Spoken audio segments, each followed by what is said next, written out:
Good afternoon, everyone, and welcome to the 6th annual closing event of the Zvi Meitar Emerging Technologies Program.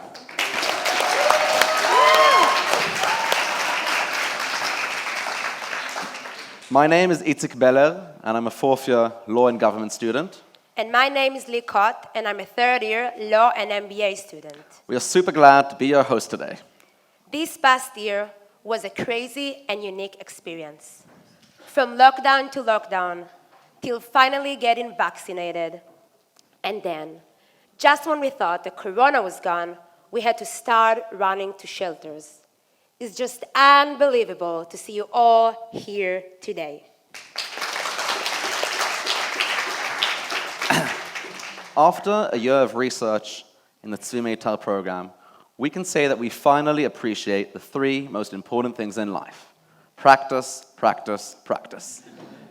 And on a serious note, the Zvi Meitar program has taken us on a roller coaster journey, allowing us to explore the most groundbreaking and relevant technologies that will have an impact on our lives in the near future.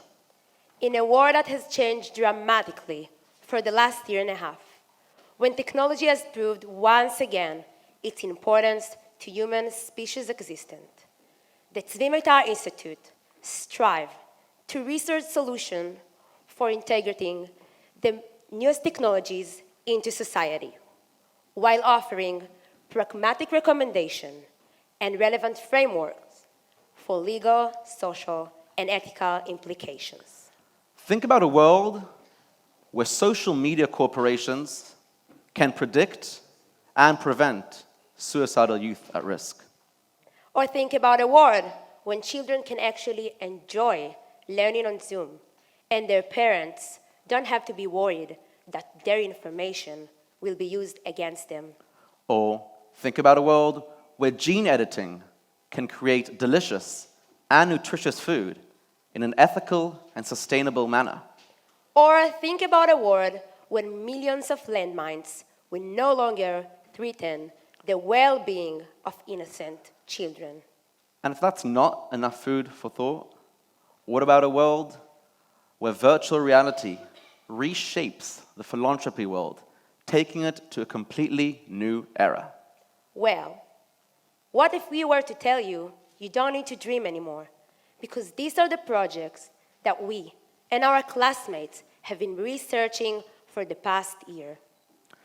Before we begin, we would like to thank the Meitar family, Ofra, Daphna, and Aviad, for your continuous support to the program, enabling us and our colleagues to take part in this once-of-a-lifetime experience. It's not just the enriching lectures, the meeting with professionals from the industry, or the tours and activities. It's also the unique opportunity to research the legal, social, and ethical implications of disruptive technologies that we are passionate about and that can truly make differences in people's lives. So, without further ado, I would like to invite Professor Amnon Lahavi, Dean of Harry Radziner Law School at IDC Herzliya, to share with us his opening remarks.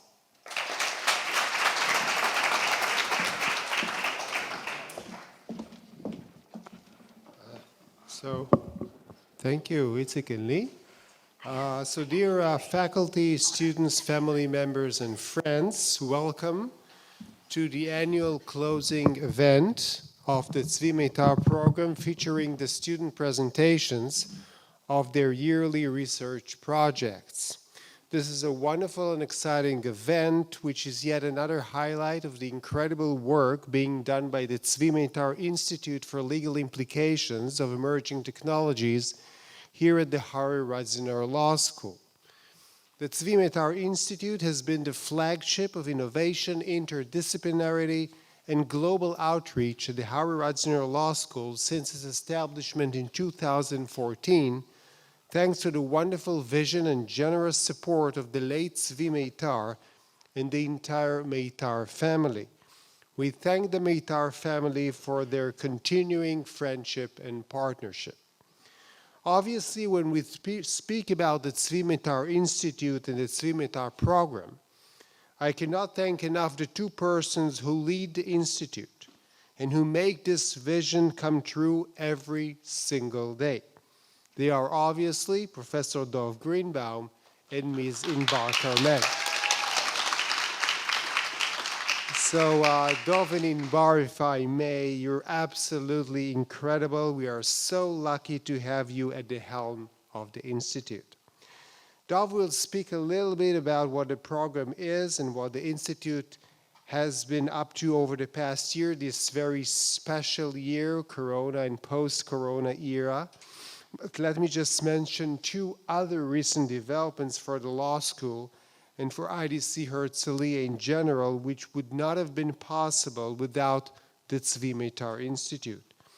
First, this coming fall, we will host here on campus an international group of master's students in legal tech as part of a collaboration between University in Madrid and IDC Herzliya.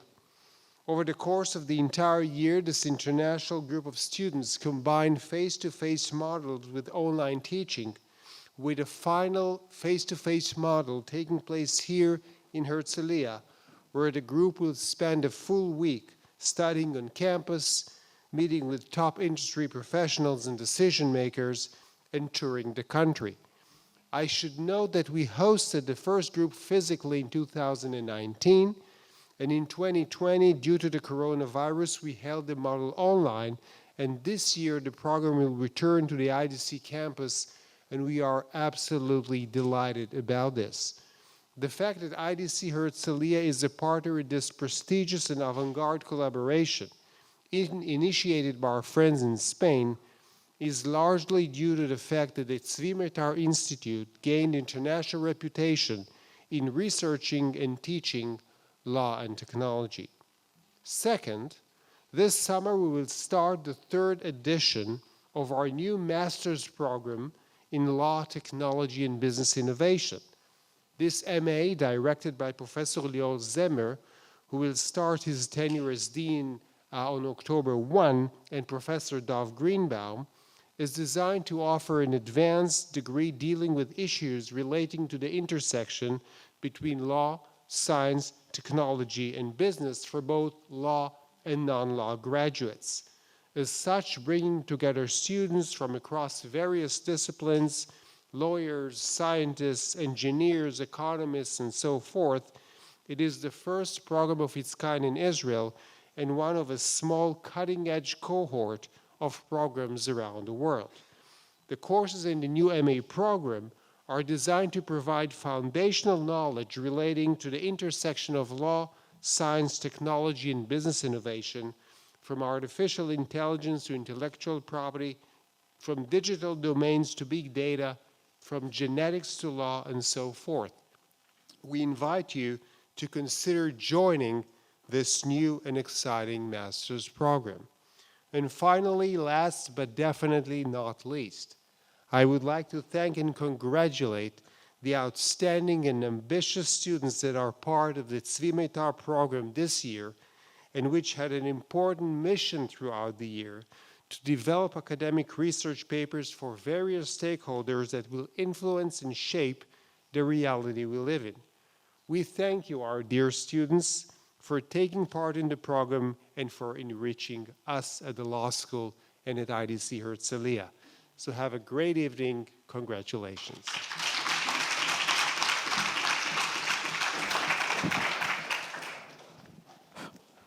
Thank you, Amnon, for your gracious remarks.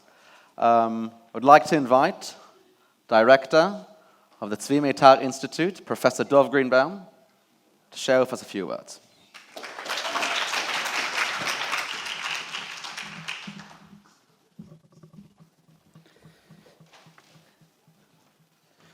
Okay, I'm just here to make the students look good. Their polished talks will look so much better with regard, compared to mine. So I'm here just to answer one question tonight, and that is, what's going on? If you look at all the talks that you're going to hear tonight, what's the connection? What connects the dots between all of these diverse talks about thinking about social media, education, virtual reality, chickens, Landmines. What brings everything together? Oh, there it goes. Look.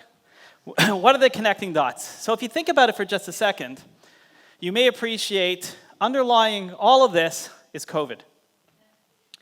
Now, when we thought about putting together this year's group of students and their programs, we thought no one wants to hear more about COVID, right? We're sick of COVID. COVID pen infodemics, everyone's complaining about too much COVID, too much COVID, all this COVID drives us crazy. So we thought maybe we could put something together that was tangential to COVID, something that was timely and actionable, forward-looking, but also relevant to society as we emerge from COVID, like cicadas coming out of their 17-year hibernation. So let's go through them quickly, one by one, just to give you a taste of what we're going to hear tonight. So the first talk we'll hear about is social media. What does social media have to do with COVID? Again, only tangential, but if you think about it, a lot of kids are on social media. I'm assuming the future students in the back are probably on social media right now. That's okay. That's why we got Wi-Fi back. But COVID has taken a mental health toll on us, expressed through social media, and so the students are very much interested in seeing what will happen. How will we deal with this new mental toll that COVID has brought upon us? Moving on, gamification. What does gamification and education have to do with COVID? This one seems to be a little more straightforward. Anyone who has been on Zoom knows that your brain shuts off halfway through. I've seen that with my students. Their brain shut off even before I start.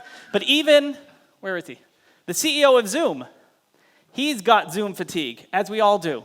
And so figuring out how to deal with Zoom and Zoom fatigue and making education more exciting and accessible now that it's all going to be online, or sometimes, how do we do that?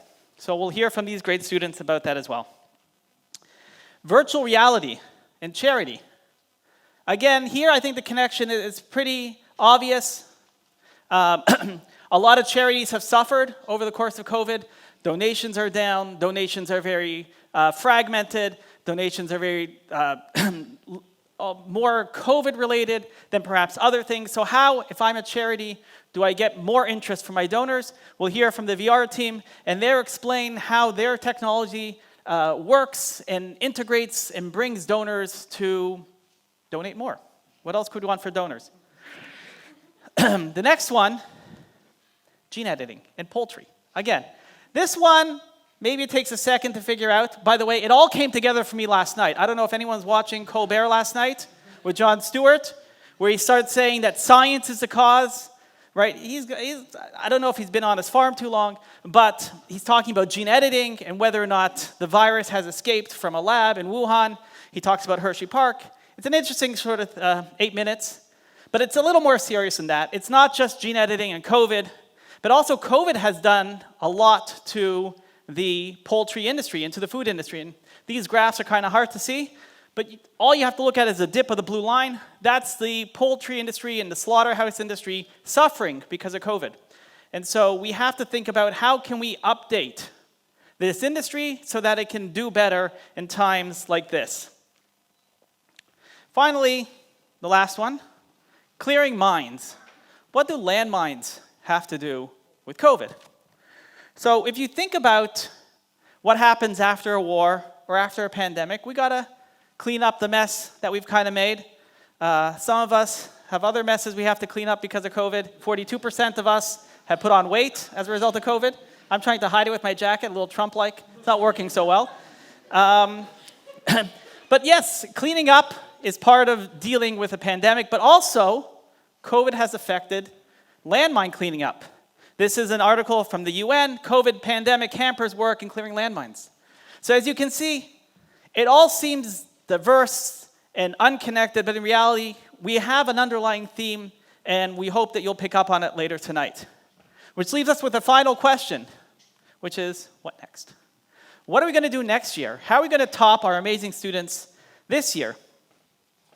And of course, we ask this question at the end of every cohort of Zvi Meitar students, and we do the same thing that we do every year, and that is we look to our alumni. Any alumni? Alumni? Yay, alumni! And we look to our future students in the back, And we look to our current students who will hopefully pass and become alumni. We all know how the grading is going to work this year. So we look to you to help us build an even better year next year. And we want to count on your continued support. We want to see you again and again. We want to hear from you to help us continue to build a better program. So to leave you with a quote, for you guys in particular, now is not the end, not even the beginning of an end, but it's perhaps the end of a beginning. Said by some famous person, I forget who. You all know who it was, right? No? Churchill, I think. Anyways, I want to leave with thank you. So I want to thank the Meitar family for its continued support. There you are on Facebook Live. I want to thank Dean Abnon Lahavi, who has supported us all these years, and incoming Dean Lior Zemer, who was here, but I want to thank him as well. I want to thank all of our students, past, present, and future, for everything that you do for the program. And last thing, look around. Look how amazing this event is. Look at what we put together, not me.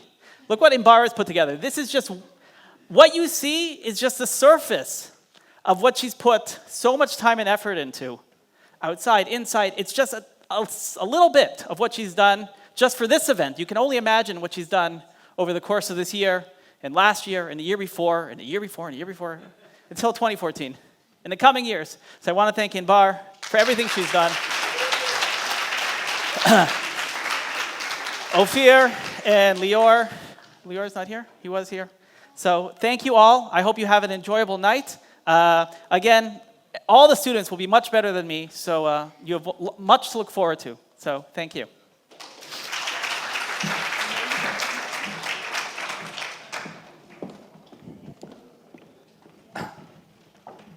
Thank you, Dov. Captivating as always. So, ladies and gentlemen, boys and girls, please join our ride, hold tight and fasten your seatbelts as we are taking you to explore these emerging technologies. Lee, take it easy. It'd be great if you guys just listen.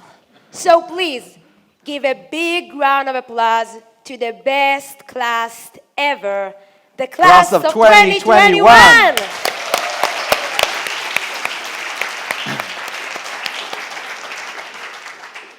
And now, to the presentations. When's the last time you guys visited social media? Facebook, TikTok, Instagram? You guys are probably on it right now. These companies are addictive. Some might even say evil. Well, the first group is here to show you how these platforms can do more than just waste your time. They can save lives. Gal and Ariel, alongside with me, have researched and examined in the past year how integration of artificial intelligence on social media platforms can predict and potentially prevent suicidal youth at risk. Please welcome Gal and Ariel.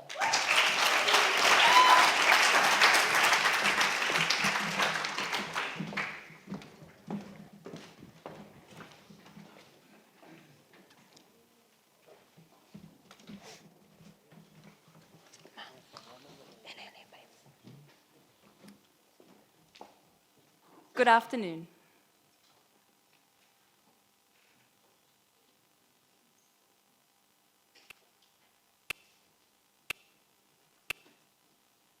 Every 40 seconds, somebody, somewhere in the world, takes their own life. For every 6 attempts, 1 is successful. Each suicide costs society over $1.3 million. According to the National Institute of Health, suicide is the second leading cause of death in young people between the ages of 10 and 22. It doesn't have to be that way. We can save those lives. Hi, my name is Ariel, and together with my teammates, Gal and Itzik, we have spent the last 8 months exploring how social media can be part of the prevention of suicide in youth. Together with the help of experts such as Professor Zaltzman, the chairman of the National Council for Suicide Prevention, Professor Klomak, an expert from the IDC in youth suicide, and Amir Geffen, an entrepreneur in the field of mental health technologies and a VP at Midnight, we have explored the clinical aspects of suicide. Think of yourselves and your children and how many hours a day you spend on social media. Social media is a fundamental part of our reality, and that is not going to change in the near future. For youth, social media is their primary form of communication. It's their social existence. So what if we could harness all that information which we put out into the universe and redirect it into suicide prevention? We're used to understanding our thoughts and feelings based on our expressions and body language. But for youth, this is no longer the reality. Their physical presence is secondary to their social existence, and they understand thoughts and feelings in ways that may seem unconventional to us. And so it is our responsibility to change the way we look at technology in order to embrace this potential. We all know that the Apple Watch tracks your heartbeat. We all know that Waze uses GPS technology to track you from point A to point B. But what you may not know is that social media can track the way you feel. And for youth who spend so much of their time on social media every day, this could be the difference between life and death. But in order to do this, we need to change the way we look at social media. For youth, social media is their social existence. Gone are the days of meeting up at the park or movies. And that's not because of COVID. For youth, if you're not online, you simply don't exist. Some love it, some loathe it, some fear it. But whether you love it or you hate it, it is a part of our reality. It is affecting us each day and manipulating our decisions. This is our modern reality. Just last summer in 2020, the groundbreaking documentary, The Social Dilemma, exposed to us one of the fundamental challenges that social media presents. If you are not paying for a product, you are the product. Which basically means that if you receive a service for free, it is because somebody on the other end is paying for you to do so. For example, you know that feeling of being haunted by a pair of shoes that you added to your wish list? Click on it once and you're guaranteed to see it on every web platform you use. The truth is that some shoe company is paying a lot of money to make that happen. But how do they do this? How do they know what we like? It's called natural language processing, or NLP, which is an advanced AI algorithm that picks up on keywords. It tries to understand language in the way we do, by analyzing words in their context and drawing meaning from them. By doing so, it is able to find patterns and draw conclusions about our habits. The more data available for the AI algorithm to analyze, the more accurate the NLP output will be. And so for youth who spend so much time on social media, there is great potential for this technology. But what does this have to do with suicide prevention? Gal, can you tell us?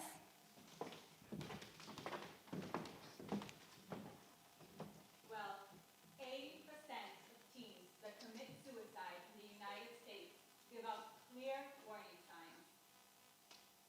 What's worse than the amount of kids that are dying is the fact that we could have saved so many of them. We also know that unlike their parents' generation, teenagers today don't feel comfortable talking on the phone, especially to strangers, and prefer to use text messaging services instead. So, by maximizing the potential of NLP, which is already being used today by social media platforms, we can find these warning signs before it's too late. Let me introduce you to Midnight, a startup company working with NLP to save lives here in Israel. Midnight integrates with social media platforms to review information posted on public profiles. and then automatically analyzes and ranks the information according to mental health needs. This makes it easier to identify at-risk teens. While Mood Night is a trailblazer in the field of suicide prevention, we believe that a broader approach, which will be implemented within social media platforms without the need for third-party intervention, is a better approach.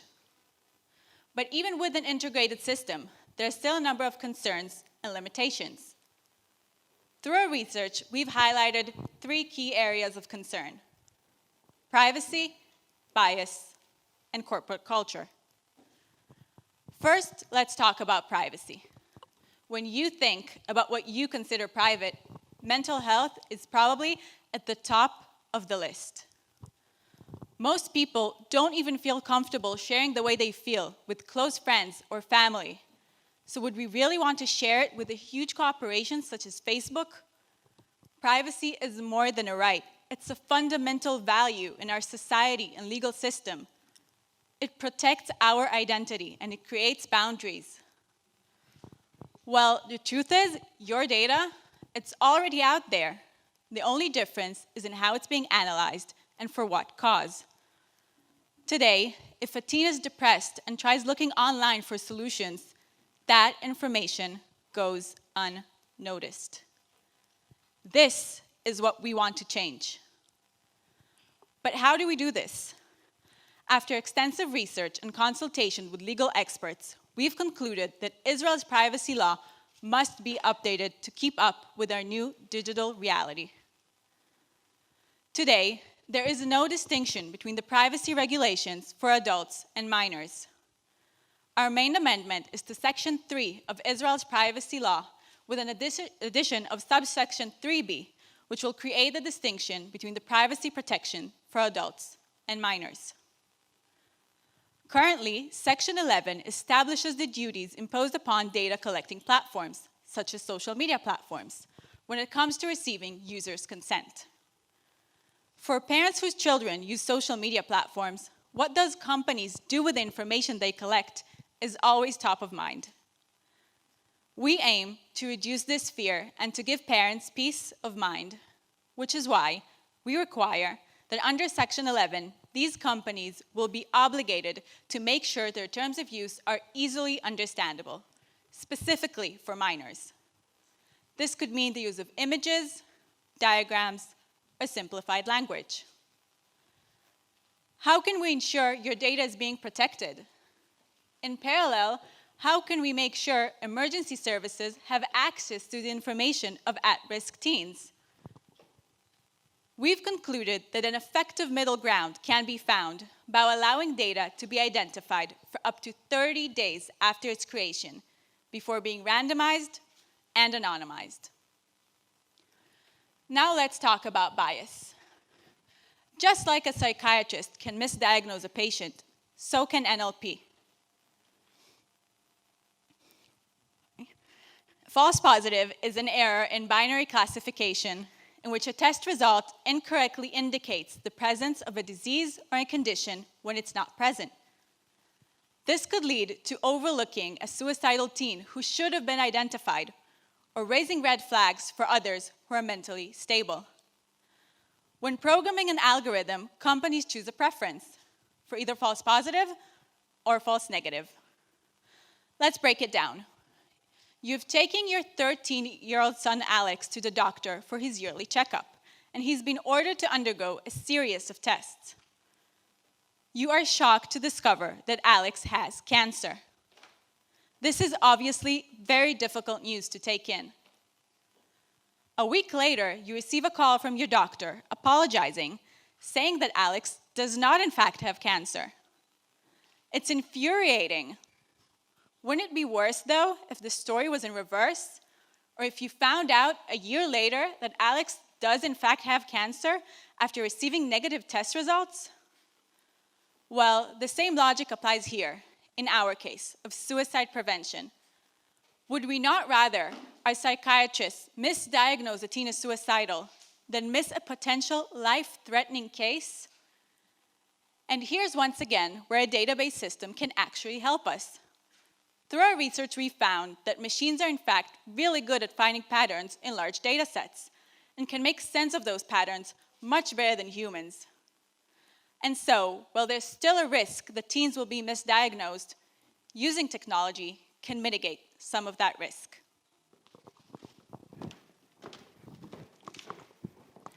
Last but not least, corporate culture, the world's oldest issue. Money, money, money. The creators of the problem are actually those who can solve it. Yes, I'm talking about the corporations we love to hate so much.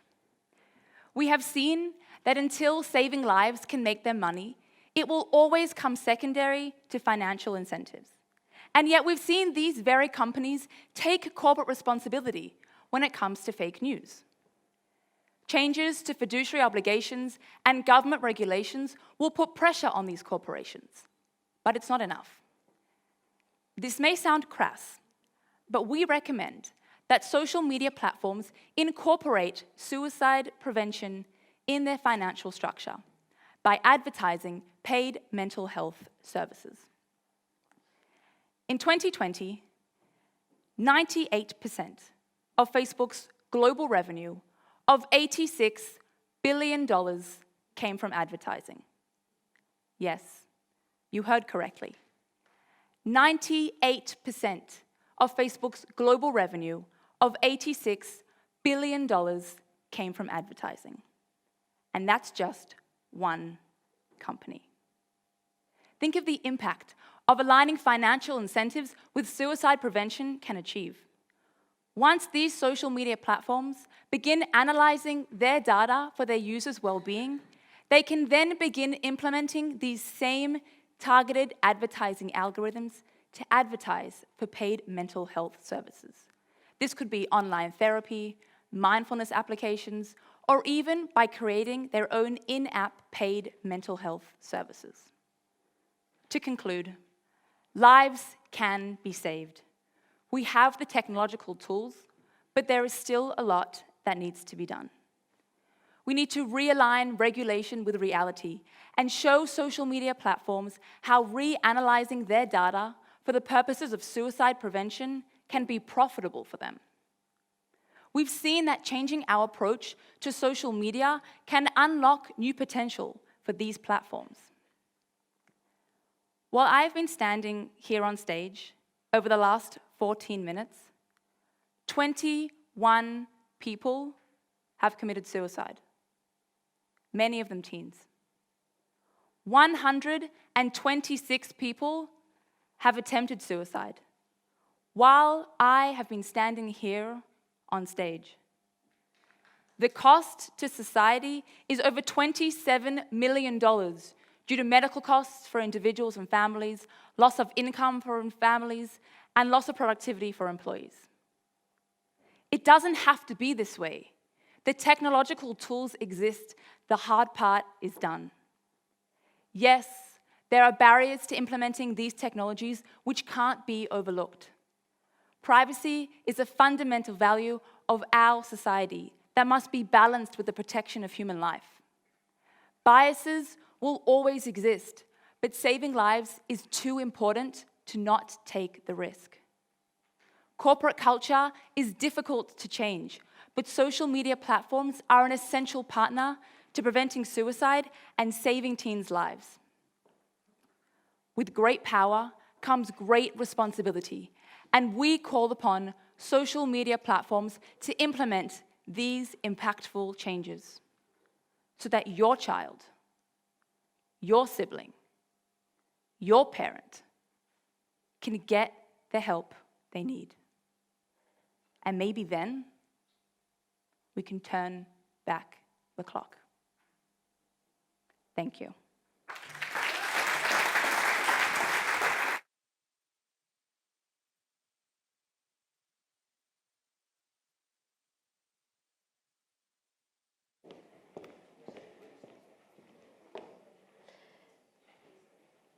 Thank you, Gal and Ariel, for your inspiring presentation. Today, gamification is increasingly making its way into our modern education system. but not without a price. Josh and Ofek, along with me, have been researching how we can safely apply gamification in education, specifically from kindergarten to 12th grade. They will explain how with the right legal framework and appropriate system, we can change the way we teach our future generation. Josh and Ofek.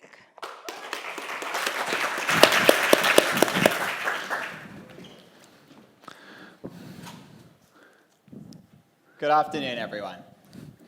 Let's start off with a little game. Who here remembers what percentage of Facebook's revenue comes from advertising? You over there? 7%. Unfortunately not. Anyone else? What about you? 98%. That is actually the correct answer. As you can see on the scoreboard over here, that's 1 for Mai and 0 for Ariel. But you know what? You both can have a prize for playing. Woo! So that was pretty fun, right? Now, look how easily I managed to grab all of your attention. And I'm sure you're all listening a lot more closely going forward. Right here, what I just demonstrated was one super simple example of introducing game elements into non-game contexts. This practice is known as gamification, and it's something almost all of us are interacting with more often than we realize. It's been around in the business world for several years already and is known to attract our attention, increase our motivation, and enhance our engagement. Think about the last time you ordered something off Walt. How fun is it to tap that button a million little times after placing an order to try and win a free delivery? Or how about Domino's Pizza, who created the gaming app Pizza Hero and increased sales revenues by over 30% just by letting their customers create a pizza with an app?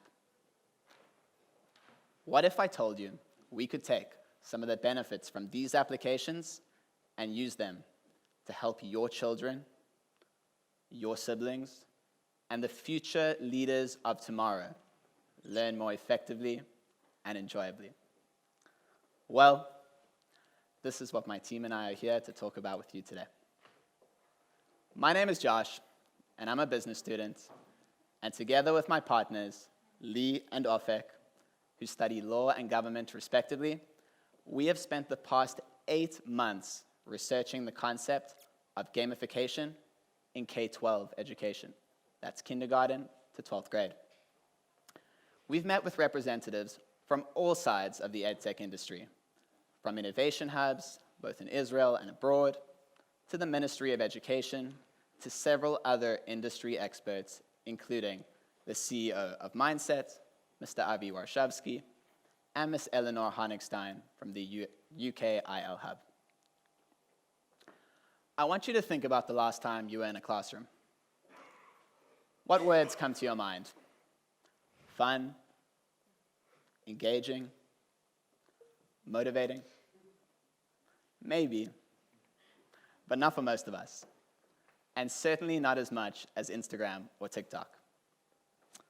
The fact of the matter is, motivating and engaging students in today's fast-paced digital world is more challenging than ever.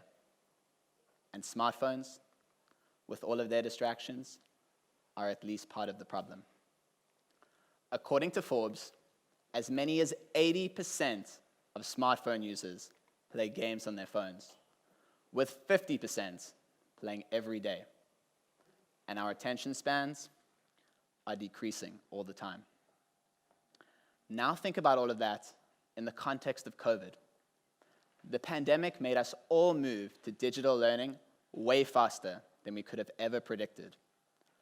According to the US Census Bureau, around 65% of households with K-12 children transitioned to digital learning since the start of the pandemic. And perhaps most importantly, there is no sign of turning back. To put it simply, COVID took an already big problem and made it that much worse, truly creating an engagement crisis. How are teachers meant to compete with a world of engaging games and other applications in trying to keep their students focused and on task? Well, maybe they don't have to. So what really is gamification? For starters, it's not Candy Crush. But think of some of the elements that make up Candy Crush. Scoring points, earning badges, competing against friends in leaderboards, the sense of adventure, or even overcoming obstacles. Gamification is the process of taking these elements and introducing them into an app, a classroom activity, or any other setting that is not an actual game in order to influence action towards a particular end goal. In education, the concept of gamification is not new. And there can also be quite a broad scale of gamification in education. Gamification can range from as simple as a teacher keeping a tally of students' correct answers on a whiteboard, quite like we demonstrated for you at the beginning of the presentation with Maya and Ariel, to as complex as two of the most well-known educational platforms, Kahoot and Duolingo, with just over 350 million users combined. Now let's talk about some of the benefits gamification can have in education. Two of the most deeply researched are increased motivation and enhanced engagement. And why is this so relevant? Because motivation and engagement are two of the most important indicators when it comes to students' academic performance. But those are not the only two. Research has also shown that gamification can help foster collaboration, increase retention of learned content, and improve students' problem-solving abilities. Now, I know what you're all thinking. If it's truly so great, why aren't we using it more? Well, let me hand things over to Ofek to explain to you. Thank you, Josh. In the core part of our research, we explored the ethical, legal, and social implications of gamifying K-12 education. From a legal perspective, the main concern is the data mining of students' personal information, especially when the students are underage. Such information often contains personal details, academic performance information, and other private information.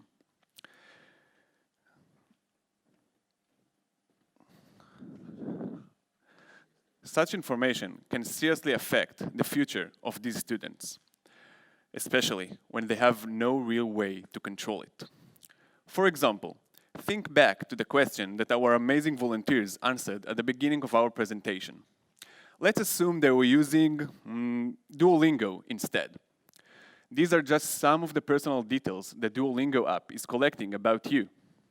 Now, imagine all of the data regarding the wrong answers was stored throughout an entire academic career and then used to build a profile that could later affect these students' future army, university, or job prospects. And take into account that this information could potentially be sold to third parties, or even worse, hacked. Pretty scary, right? Our children's classrooms are not for sale and must remain true to their purpose: education, values, and personal growth. Let's move on to some of the social concerns, such as loss of performance or gamers' disorder. But the most worrying one is that gamification can be so captivating and so immersive, so it causes an effect named cognitive absorption. But what does that even mean? This means that gamification can lead students to incorrectly perceive the risks associated with information sharing and to disclose more of the personal data than they would in other circumstances. To put it in simple words, gamification can cause children to have poor judgment when it comes to sharing their personal data. Gamification can also cause certain ethical concerns. For example, there is the belief that the fun of playing games and the seriousness of academic learning are inherently opposites. If this is true, it could make us wonder, are we doing our children a disservice by educating them through gamification? Another major ethical concern is that gamification can potentially increase something known as the digital divide. This is essentially the difference between those with access to technology and those without it. If participating in some sort of gamified classroom activity requires the students to have access to laptops, smartphones, or any other kind of mobile device, and there are certain students who could not afford them, surely they will get left behind. This leaves us with another concerning question. Could gamification, in fact, increase inequality in education? So, how do we control our data, keep our performance on track, and make responsible innovation? Well, after working tirelessly, we believe we come up with some unique and practical solutions to combat some of the concerns associated with gamification in education in order to implement it effectively. As many of us know, Europe has established a uniform standard, which is known as the Gdpr. Unfortunately, Israel is still quite behind with many outdated and ineffective data privacy laws. We suggest to adopt certain sections of the Gdpr, such as the right to be forgotten. This is essentially your right to request that any personal detail collected about you be deleted. And why is this important? At the end of the day, our academic performance information reflects who we are. It can have serious repercussions and should be treated with as much care as our private medical information. We believe that if we were to adopt such a clause, we would be able to prevent the abuse and misuse of students' personal information and put the control back in their hands. Due to the risks associated with disclosing personal information, we also believe that any kind of legal regulation should be combined with educating students from a young age about data risk awareness, so that they would better assess the risks and consequences associated with disclosing the personal data. And now, Josh, would you mind to come up and test our amazing audience one last time?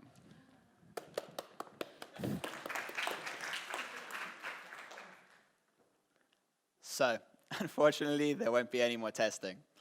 But, to sum up, gamification is something that almost all of us are interacting with more often than we realize. In education, its positive potential is clear. Increased motivation, enhanced engagement, and as a result, improved academic performance. However, like any emerging technology, it is not without its drawbacks, such as ineffective and outdated privacy laws, over-disclosure of personal information, and potentially increasing the digital divide, the gap between those with access to technology and those without it. So, allow me to wrap up with our most important takeaway. Gamification is a powerful methodology, and if implemented correctly, it has the potential to transform education so that your children, your siblings, and the future leaders of tomorrow learn more effectively and enjoyably. Thank you.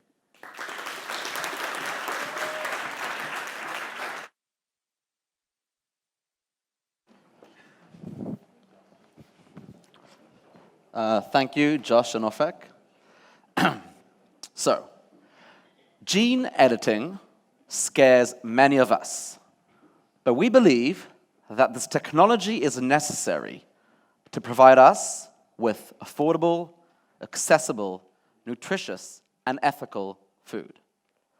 Focusing on one of the biggest food industries, poultry, Uri and Yoav, alongside Maya and Oren, have researched in the past year how responsibly using gene editing can make the world better for chickens and tastier for us.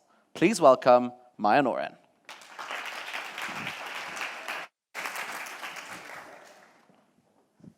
Schnitzel.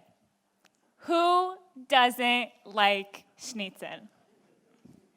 In Israel, the average person consumes 65 kilos of chicken annually.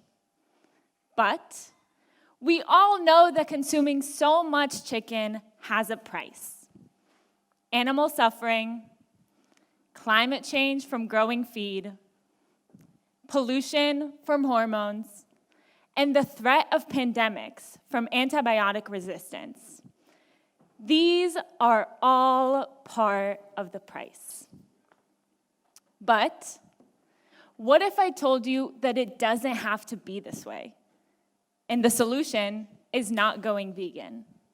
What if I told you that right now we have a magic wand that can solve all of that?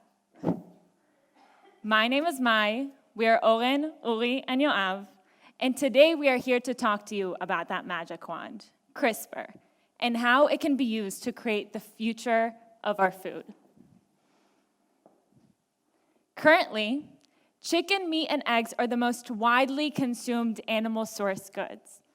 Poultry is consumed 15 times more than cattle, translating into over $2.5 trillion of economic activity annually. And the demand is only rising as global poultry consumption increases by 5% annually. This means that the impacts of poultry production will also increase, exacerbating climate change and pollution, increasing disease risk, and creating more unnecessary harm to more animals. Already, every year, 7 billion male chicks are unnecessarily killed when they're a couple of days old. So, what can we do about it? That's where the magic wand comes into the picture. Gene editing in poultry, if done right, can create nutritious, affordable, ethical, and sustainable chicken. However, stigma, regulatory conservatism, and the slippery slope in the direction of human gene editing are stopping it from being a reality. Our presentation today is going to focus on how to enable gene editing to reach its full potential while limiting the abuse of this tool. So, Oren, what is gene editing?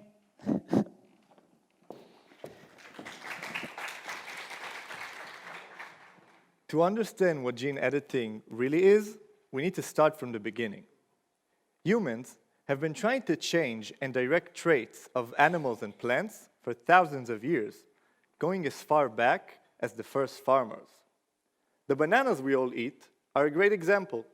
They have been carefully selected over years of breeding for their size, texture, color, and taste. That is also true for our pets. The dog you love is a descendant of a wolf-like ancestors, despite looking and behaving very differently. This is the power of genes. With the years, humanity has come up with technologies that enable gene manipulation without relying on natural reproduction to pass on genes. One example is using radiation.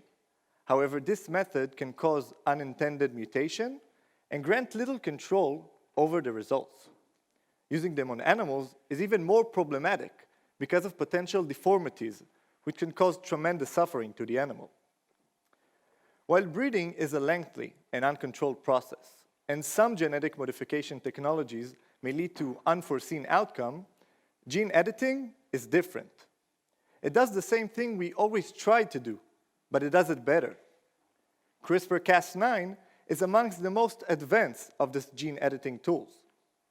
So, how does it work? CRISPR targets the desired gene sequence.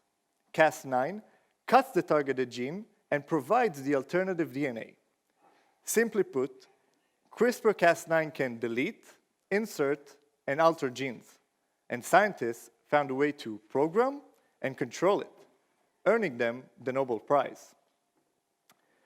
Because CRISPR is a naturally occurring process, it is significantly more efficient, affordable, faster, and easier to use than other genetic modification technologies.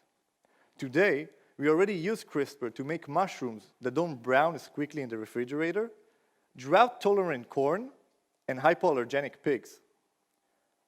Remember the 7 billion chicks that I told you about? Let me explain to you why they are killed. Farmers raise two types of chickens, layers for eggs and broilers for meat. Male layers obviously can't lay eggs because they're male, and they do not taste good. So the farmers have no economic value in them. That's why they kill them right when they hatch. This is not only cruel, but it is a waste of precious resources and money, a waste that is driving up the price of chicken. Exit, an Israeli startup, has found a solution to this. Using CRISPR, they genetically edit the mom, so when she lays an egg containing a male chick, the egg will glow. The farmers simply stop the development of the eggs that glow. That way, the male chicks never hatch. They are never fed, and most importantly, they are never killed. Unfortunately, Exit's amazing technology isn't available in today's regulatory environment. Over the past 8 months, we have researched how to enable CRISPR to be implemented in the Israeli livestock industry. In the process, we spoke with a variety of experts, including people from the Volcani Institute for Animal Science, the Ministry of Agriculture, the kitchen, and many more. We also conducted an extensive survey among 400 Israeli adults. In the survey, we asked respondents 30 questions on the topic. The responses were eye-opening.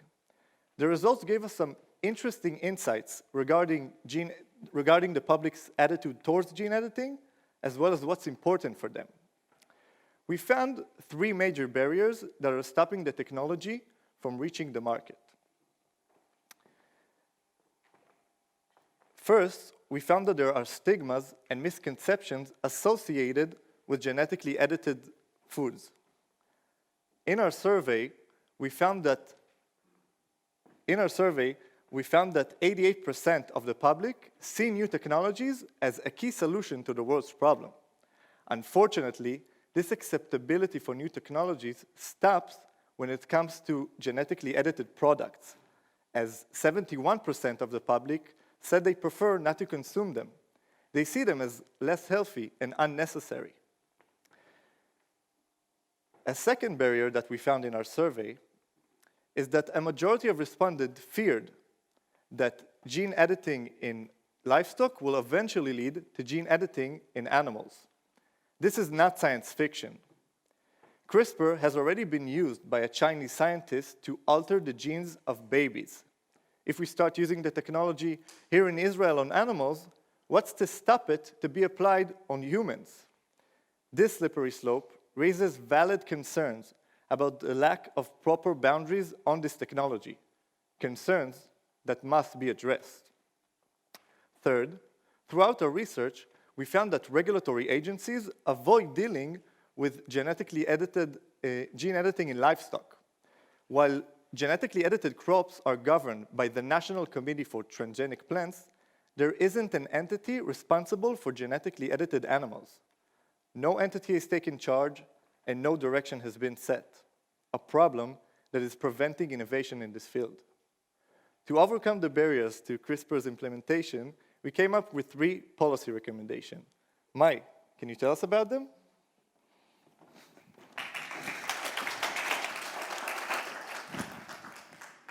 First, we propose to establish a committee responsible for gene editing in livestock. This committee would bring together a diverse set of stakeholders and experts, including farmers, animal rights activists, and academics. The committee's main role would be to set the standard for genetically edited products to enter the market, filling the regulatory gap that currently exists. Second, we propose this committee takes into account the public's interest. After all, the public will purchase and consume these edited products. In our survey, we found health, animal welfare, and cost were most important to the public.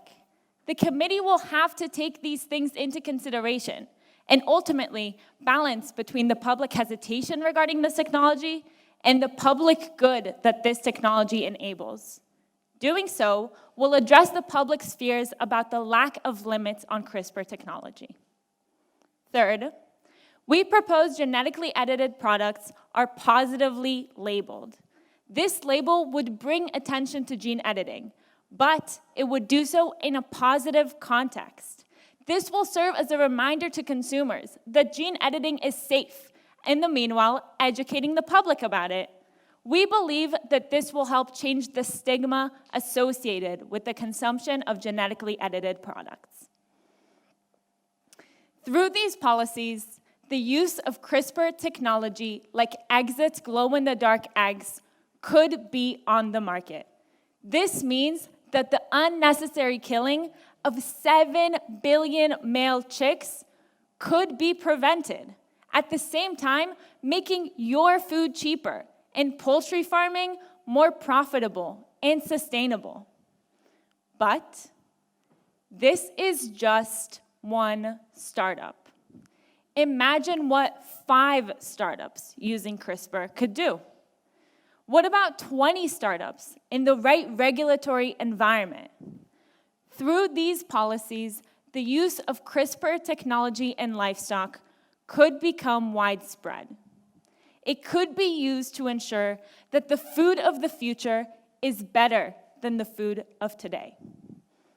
In conclusion, the poultry industry is dominant and growing, yet it creates unnecessary suffering for animals, harms the environment, and risks our health. CRISPR can solve these issues, and while the technology is new, the concept isn't. But stigma, regulatory conservatism, and the slippery slope need to be overcome. By implementing the appropriate policy effectively, Israel can become a global leader in the quest for making our food nutritious, affordable, ethical, and sustainable. So, don't chicken out and start checking in so we can all one day enjoy a crispy, CRISPR chicken burger. Thank you.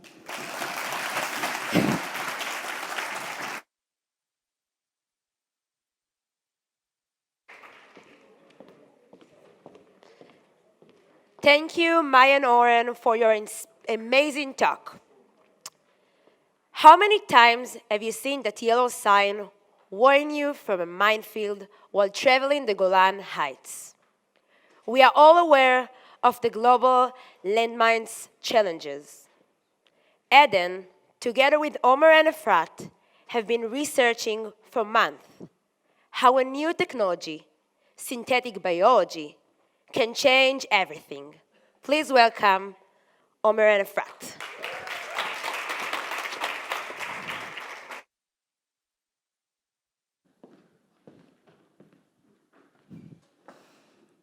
Hello, everyone. Please look at all these beautiful places behind me. Croatia, Ethiopia, the Golan Heights. Won't you just love to go there with your family for a sunny Saturday, travel and relax? Well, this is just what Daniel Yuval's family planned to do. But that sunny Saturday ended with Daniel's injury and the loss of his leg. Daniel was only 11 years old when he stepped on a landmine.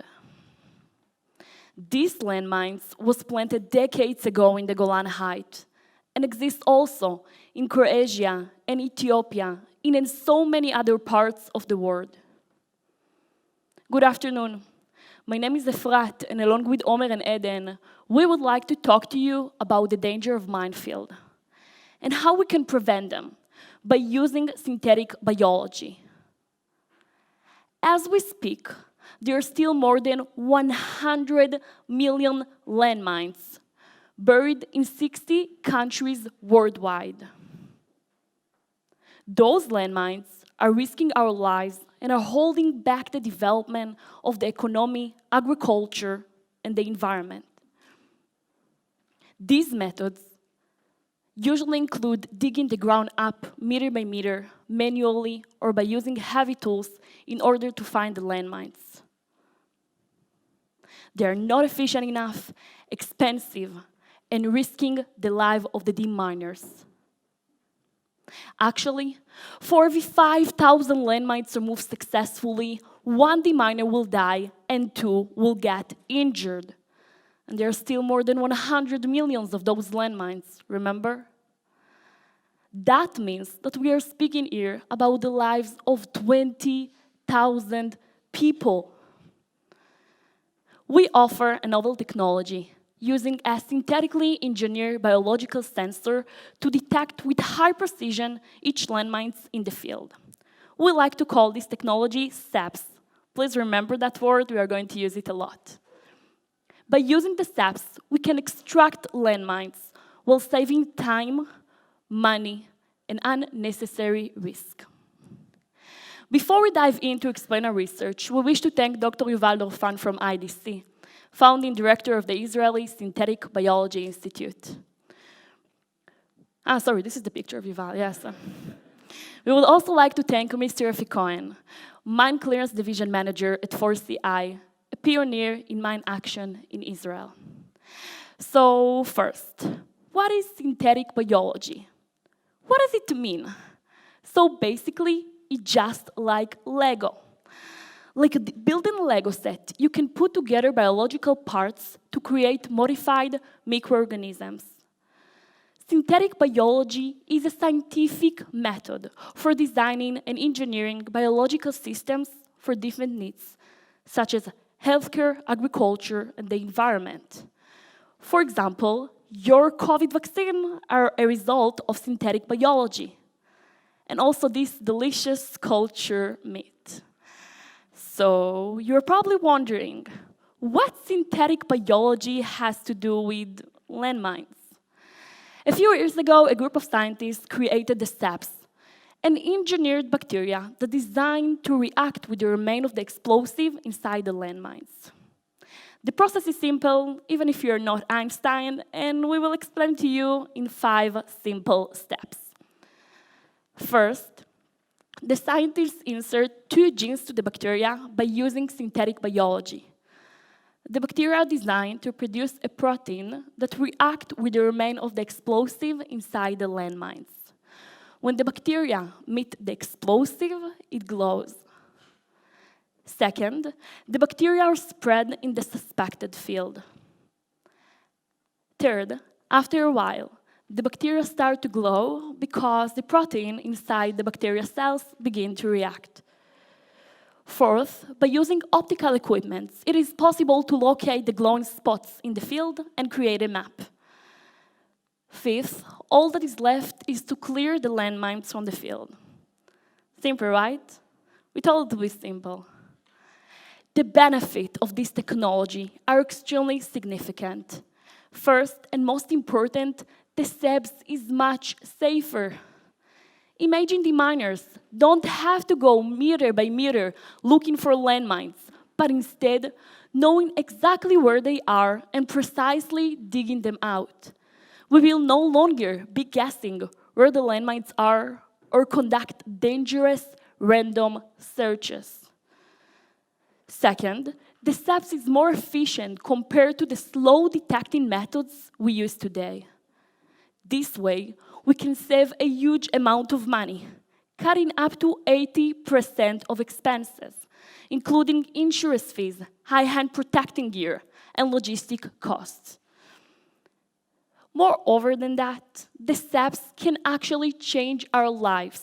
It can create more lands for farmers, make sure travelers and children on their way to school are safe, and allow the development of infrastructure in third world countries.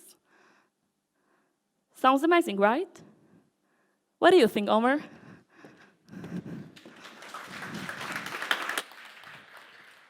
Thank you, Efrat. It does sound amazing. But as we know, not all that glitters is gold. Like any other technology, the SEBs also comes with costs. Legal, environmental, and ethical prices. Our first concern is the environmental implication. Let's talk about mutations. Sounds scary, right? When releasing an unfamiliar bacteria to the environment, the foreign gene may transfer to crops that will be later planted in the same ground. And then the farmer, and also you, wouldn't be so happy to eat this glow-in-the-dark popcorn.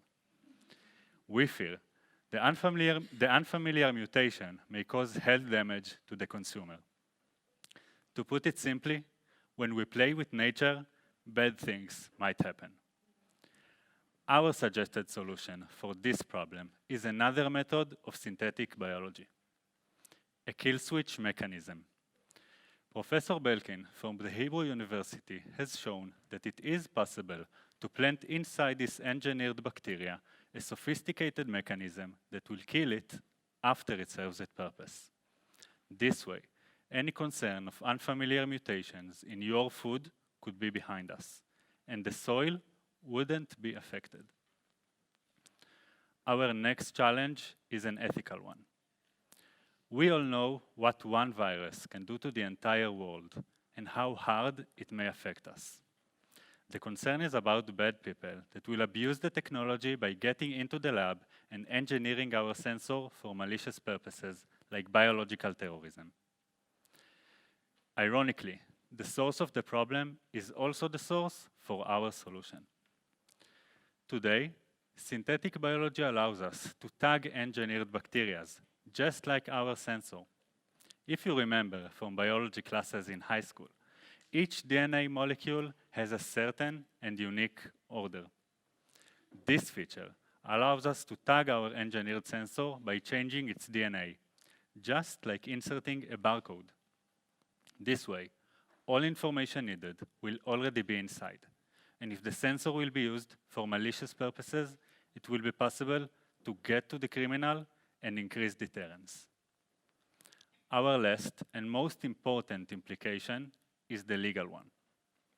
As we all know, technology advances way faster than regulation. Unfortunately today, in some countries, including Israel, there is nearly no synthetic biology regulation, and the lack of clear rules prevent companies from acting. In contrast, in Europe, there is too much regulation, and nothing gets done. Why? One of the biggest fears regarding this technology is the fear of what if. In Europe, if there is any doubt that this technology could do any harm, it's a sufficient reason not to use it. But why should we want to change this fear of what if? Why do we even care? The EU is a huge promoter and funder of clearing landmines worldwide. In a period of 4 years, the EU has funded mine action activities in Africa alone with over 600 million euros. So if the EU is not going to use the SEBs, who is going to use it? Imagine no one would want to fund our COVID vaccines just because of the fear of what if. The moment we overcome fear, because we understand how necessary the technology is, we act. We didn't let the vaccines just rot in the lab. So let's not do that with the SEBs. Let's not wait until a real crisis happens by treating landmines in a direct way and change some plans to meet the 21st century standards. I think the Joker realized it before when he said to Batman that nobody panics when things go according to plan, even if the plan is horrifying. As we see it, synthetic biology industry is suspected and suffers from a bad reputation. The moment we can shift this perception to a positive one and help see this as a life-saving technology, it will be a game changer. We are not talking about food here. We are talking about our lives. So let's reconsider. If we can save lives using this novel technology and change the original plan, Why not do so? By recruiting NGOs to create awareness regarding the SEBS and its benefits, we can change the way policymakers think about synthetic biology. But how can we do that? One way is by using a sandbox. An example for this is the planned autonomous car center established in Netanya, using it to test the technology before launching it. We suggest doing the same with our sensor, taking an isolated minefield as our sandbox, on which we will use the SEBS and watch it work. We believe the results will speak for themselves. We can later use this to show policymakers that the fear of synthetic biology, especially in this matter, is unfounded. And then mothers worldwide will know their kids can walk safely to school.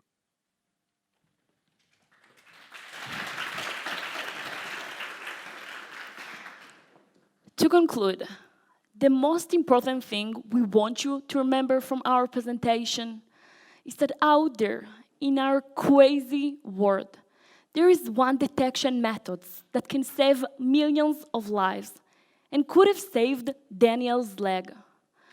Throughout our research, we found that all the methods we use today are super slow, extremely expensive, and most importantly, are not safe enough. We also thought that this wonderful solution, created with the most advanced technology, can overcome these current challenges. But nothing comes without a price. If it's not done right, it might harm the society and the environment and put to the test our moral standards. But the problem can be also the solution. By using synthetic biology, we can engineer our technology for our own needs. For example, creating a kill switch mechanism, or using DNA barcoding, we can face the main challenges of our technology.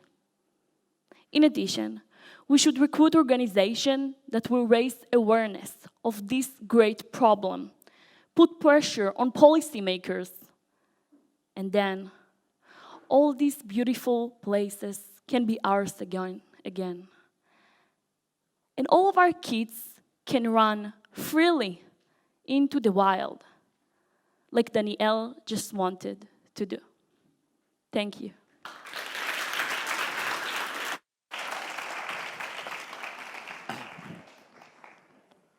Thank you, Efrat and Omer. Have you ever heard the saying that you can't understand a man until you walk a mile in their shoes? Well, the last group is here to show everyone here how donors can walk miles virtually in the shoes of those most in need. Dory, Vera, and Omar have researched in the past year the use of virtual reality in the philanthropy world, and will explain how charities can leverage the full potential of VR while avoiding the ethical and legal traps. Please welcome Vera and Omar.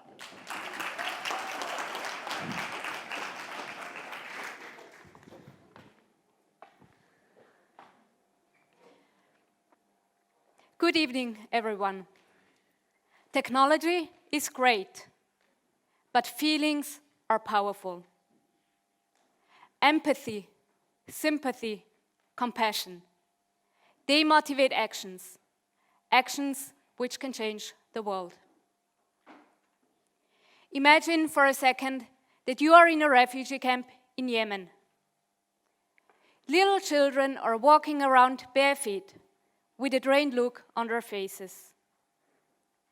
One of them is Bilal. Bilal is only 2 years old, and he hasn't been fed in days. You don't know what to think or how to react. What you see is absolutely heartbreaking. You ask yourself, what can I do? How can I help? There must be a way. Well, we all know that charity is the way. Charities have been an important pillar of human societies since the age of the ancient Greeks, and not much has changed since. So maybe it is time the charities get a technological reboot. we believe that using VR can make charities much more successful. VR is a powerful technology charities can use to immerse individuals into the world of those in need, to ignite a sense of empathy, and to make one feel as if he or she is there, in the refugee camp next to Bilal. Helping others starts with understanding and experiencing their reality, and VR enables just that. This understanding and this experience then can inspire people to do the right thing, to donate to charities. You might think of VR as a toy, but we believe in its power to change the world. Tonight, we will explain you how VR works, the psychological mechanisms it triggers, and the ethical, legal, and social implications of this technology. And because every problem needs a solution, we will tell you how we want to make VR safe to use for charities and the viewers. For the past 8 months, Omar, Dory, and I have been researching the potential that VR holds for charities. Taking part in a VR simulation, we were able to first-hand experience the wonders of VR. We also held a virtual roundtable with leading experts from the fields of law, psychology, and charity, where we discussed the ins and outs of the use of VR in the charitable sector. And the more we researched, the more convinced we became of the potential that VR holds for charities. But why would you care about this at all? Because immersive VR can enhance your empathy and inspire you to donate to charities. We want you to experience this yourself. After our presentation, you will be able to watch a short clip of a VR documentary that accompanies Syrian refugees on their dangerous journey to Europe. In 2015, another VR documentary called Clouds over Sidra was able to prove the efficacy of VR. According to the UN Development Program, this VR movie raised almost $4 billion for Syrian refugees. And while this is amazing, more of the same is needed. Because if we tackle the problems of the poorest, we tackle the problems of humanity, the problems of you and me. Or, as a famous writer once said, we rise by lifting others. According to the World Bank, in 2017, almost 700 million people were living below the international poverty line of $1.90 a day. I repeat, $1.90. That's about how much your chewing gum costs. These numbers have dropped in recent years. But the COVID pandemic has reversed the gains made in global poverty for the first time in a generation. This means that by the end of this year, almost 150 million souls will be added to that statistic. But these are not just numbers. These are people. And one of them is Bilal. VR has the power to change Bilal's life for the better by raising awareness for the millions of people living in such unimaginable conditions.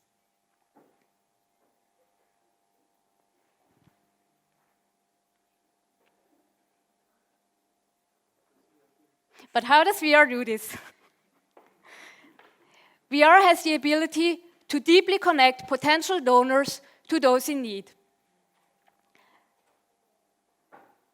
By triggering a host of psychological mechanisms such as empathy, compassion, and a deep sense of being there. The technology has been labeled the ultimate empathy machine by Chris Milk, who is one of the producers of Clouds over Sidra. VR strengthens the sense of being there in the user And in this way, it can increase the empathy, which in turn generates more donations.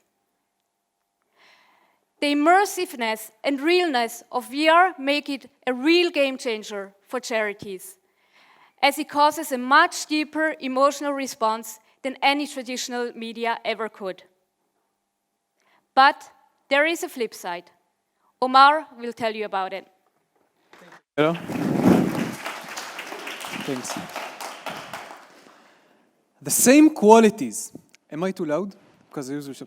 The same qualities which make VR a great tool for charities to use can also have major negative and ethical implications. And look, while some of these implications might also be true for traditional media such as movies and pictures, the unique qualities of VR make it much more powerful to cause harm. Let's give you an analogy here to understand. If the power of movies and pictures is like a Prius, the power of VR is like a Ferrari. With that in mind, the first ethical implication is that through its high degree of immersiveness, VR can cause major psychological damage to the user. For example, post-traumatic stress disorder could be triggered if violent or disturbing content is consumed. That is because if the user has been in a horrible experience before, VR can bring back these memories in a very vivid way, triggering PTSD and potentially leading to severe anxiety, nightmares, and flashbacks. The second ethical implication is that the increasing realness of VR can blur the lines between reality and virtual reality. The user might confuse the two and believe the VR experience to be a real memory. And if we can't trust our own memory, a very basic element in our sense of self becomes unsettled. Research has even shown that the intense use of VR could cause users to lose their survival instincts because their ability to differentiate between real dangers and virtual ones would be harmed. Let's talk now about the legal implication. VR is an extremely strong medium to tell a story, whether true or false. The creator of a VR experience might misuse the technology to distort reality, tell lies, and effectively transport a twisted narrative to a naive audience. Falsely framed or misrepresented stories could have legal consequences and even render the contract between the donor and the charity void. There is currently no legislation that specifically addresses the issue of VR. Intuitively, you might think that this gap needs to be filled. But here is what you need to understand. Emerging technologies are like children. When they just start to develop, you don't want to limit them too much. It is only once that they start standing on their own feet that you want to start setting boundaries. Thanks, Mom. Because over-regulating emerging technologies from the beginning might prevent the technology from developing further, or in a more dramatic rhetoric, it could suffocate the potential of the technology. So, we believe the current lack of regulation in this case is not a bad thing.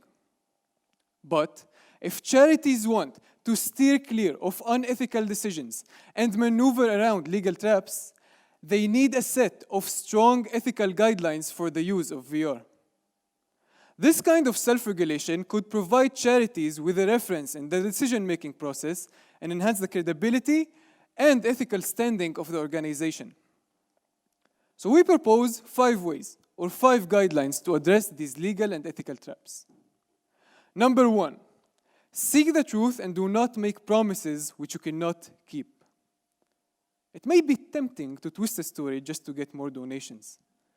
But charities should always stick to the truth to the best of their knowledge. Even more so, distorting a charity case and making false promises about the outcome of one's potential donation is a dangerous path, legally and ethically. Number 2, prevent harm. Charities have the power to influence the viewer's emotions deeply.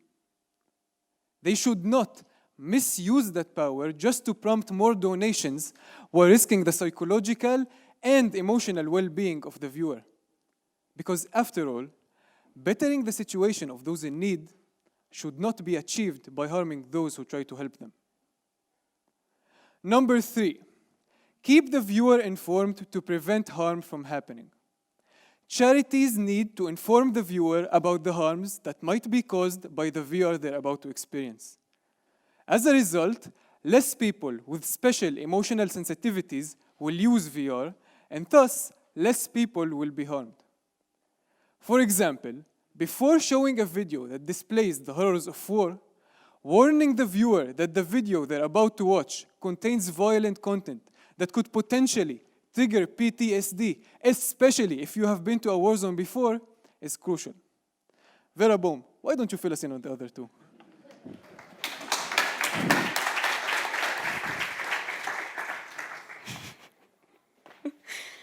Number 4, charities should tailor a waiver which assigns all significant risks to the viewer. This way, they can prevent legal claims against them and minimize the payment of damages after the fact.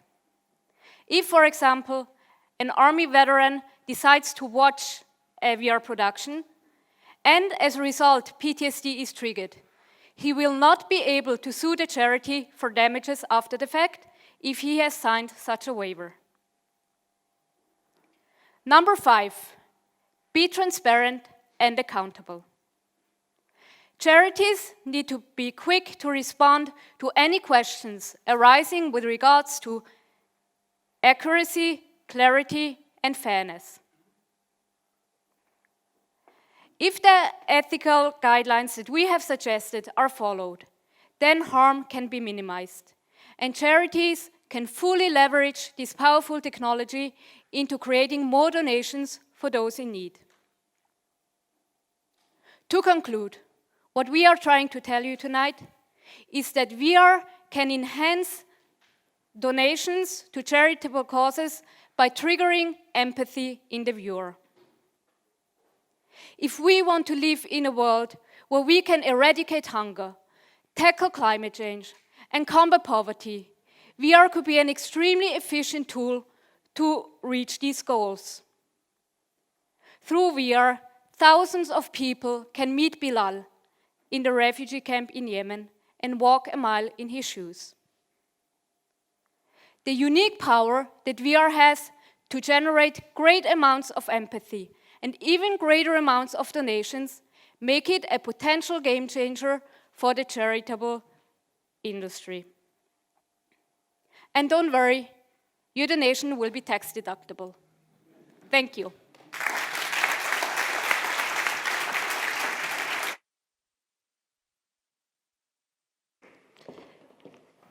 Thank you, Omar and Vera. Wow. We want to thank our friends for the fascinating presentation that show us how with the right legal and ethical oversight, we can employ incredible technologies to truly make a difference.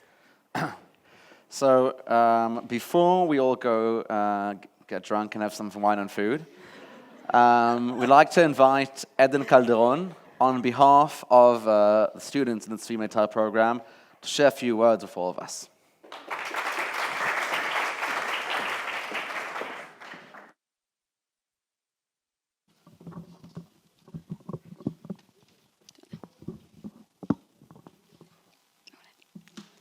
Good evening, everyone. Our mentors, Professor Dov Greenbaum, Inbar Carmel, Lior, and Ophir, families, friends, alumni, and future students. I am proud and excited to stand here today, a moment before we close our annual event and before we become graduates of the Zvi Meitar program. It's hard to sum up this experience in a few words. Every student here has come a long way, not always easy, but definitely satisfying. Our experiences included both difficult and rewarding moments that began in October 2020 and ends with this most special evening. During the corona pandemic, when our lives underwent upheaval and uncertainty, our little capsule of 16 determined students began their journey in the Zvi Meitar program. While most higher learning institutes were closed, Inbar made sure that our little capsule would have the best and most enjoyable learning experience. We started meeting outside at the patio at IEC, studying with Dov, who constantly asked if we had seen this movie or that movie or this show, and the common answer was obvious, no. Dov and Inbar, the father and mother of this program, thank you for always doing more than expected in this demanding year. We have brought you both a simple and nice gift that will hopefully bring each of you a smile.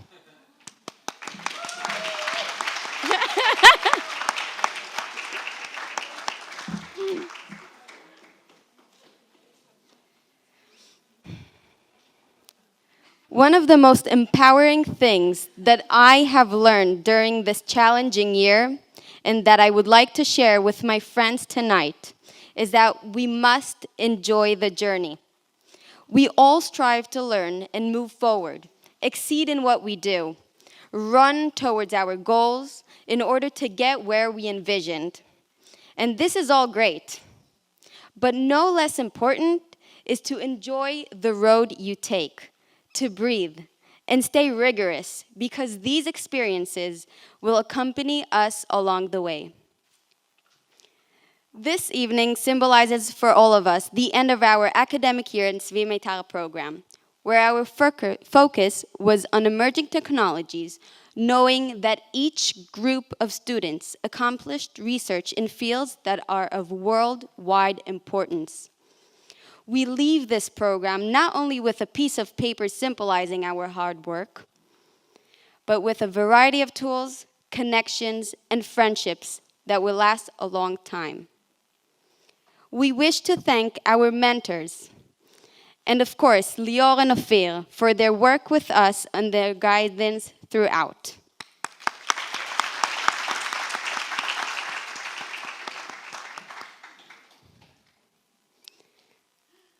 Lastly, we wish to thank the Meitar family for their ongoing support. And of course, we would like to thank you, our families and friends. Our success is your success. Thank you all for being here tonight. And thank you for your constant support. And of course, I would love to finish this evening with a nice quote by Beau Taplin that said, "Sunsets are the proof that endings can be beautiful." Thank you all for being here.